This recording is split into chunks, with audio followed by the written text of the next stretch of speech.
Hello friends, welcome to Bharathi home food. இன்னைக்கு நம்ம Bharathi home ஃபுட்டில் சிம்பிளான சாண்ட்விச் ரெசிபி, அதுவும் தோசை தவாலே எப்படி பண்ணுறதுன்னு தான் பார்க்க போகிறோம். ஃபர்ஸ்ட்டு தோசைக்கல் நல்லா சூடானதும் கொஞ்சமாக இதில் பட்டர் சேர்த்துக்கலாம்.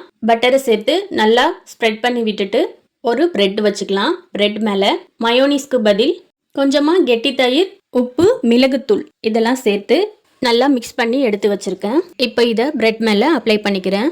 நீங்கள் மயோனீஸ்க்கு பதில் இதை ட்ரை பண்ணி பாருங்கள். டேஸ்ட்டு ரொம்பவே சூப்பராக இருக்கும். இதுக்கு தயிர் கண்டிப்பாக கெட்டியாக தான் இருக்கணும். உங்ககிட்ட தயிர் கெட்டியாக இல்லைனா ஒரு வடிகட்டிலையோ அல்லது கிளாத்லேயோ போட்டு நல்லா வடிகட்டிட்டு தயிரில் இருக்கிற தண்ணியெலாம் நல்லா ஃபில்டர் பண்ணி எடுத்து யூஸ் பண்ணிக்கோங்க. இது போல் பிரெட் முழுக்க தடவிட்டு நான் இந்த சாண்ட்விச்சில் சேர்க்குறதுக்கு எல்லா காயுமே முன்கூட்டியே ஒரே மாதிரி ஸ்லைஸ் பண்ணி வச்சுருக்கேன். ஃபஸ்ட்டு குடமிளகாயை சேர்த்துக்கலாம். அடுத்து ஆனியன் சேர்த்துக்கலாம். அடுத்து தக்காளி ஸ்லைஸ் சேர்த்துக்கலாம். அடுத்து வெள்ளரிக்காய் எல்லாமே ஒரே ஷேப்பில் கட் பண்ணி சேர்த்துக்கோங்க.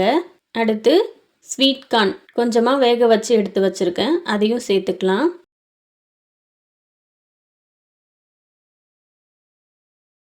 இப்போது இந்த காய் எல்லாமே முழுவதும் சேர்த்துட்டோம். கடைசியாக ஒரு முழு சீஸ் ஷீட் சேர்த்துக்கலாம். இப்போது இந்த சீஸ்க்கு மேலே ஒரு ப்ரெட்டு வச்சு மூடி இந்த ப்ரெட்டுக்கு மேலே தேவையான அளவுக்கு பட்டர் சேர்த்து நல்லா ஸ்ப்ரெட் பண்ணி விட்டுக்கோங்க. அவ்வளோதாங்க. அடுப்பை நல்லா குறைவான தீயில வச்சுட்டு இதை சுட்டு எடுத்துக்கலாம். அதிக தீ வச்சுட்டா சீக்கிரத்துலேயே கருகிடும். இப்போ உள்ளே சேர்த்துருக்க அந்த ஸ்டஃபிங் எல்லாம் நல்லா சீஸ் கூட கலந்து வெந்து வந்த பிறகு அடுத்த பக்கத்தையும் திருப்பி போட்டு வேக வச்சுக்கலாம். இப்போது 2 பக்கமும் நல்லா வெந்த பிறகு இது போல் ஒரு கத்தியை வச்சு நல்லா கட் பண்ணி சுட சுட சர்வ் பண்ணிக்கலாம். அவ்வளோதான் ஃப்ரெண்ட்ஸ். இந்த ரொம்பவே சிம்பிளான தவா சாண்ட்விச் ரெசிபி உங்களுக்கு பிடிச்சிருந்தா நீங்களும் ட்ரை பண்ணி பாருங்கள். இந்த சாண்ட்விச் ரெசிபியை நீங்கள் மார்னிங் பிரேக்ஃபாஸ்ட்டாக கூட குழந்தைங்களுக்கு பண்ணி கொடுத்தீங்கன்னா நல்லா விரும்பி சாப்பிடுவாங்க. இல்லைனா ஈவினிங் டைமில் ஸ்நாக்ஸாக கூட பண்ணி தரலாம்.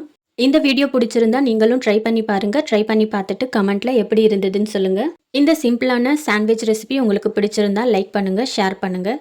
அப்படியே நீங்கள் இன்னும் சப்ஸ்கிரைப் பண்ணலாம் சேனலை சப்ஸ்கிரைப் பண்ணிக்கோங்க. தேங்க்யூ. தேங்க்ஸ் ஃபார் வாட்சிங்.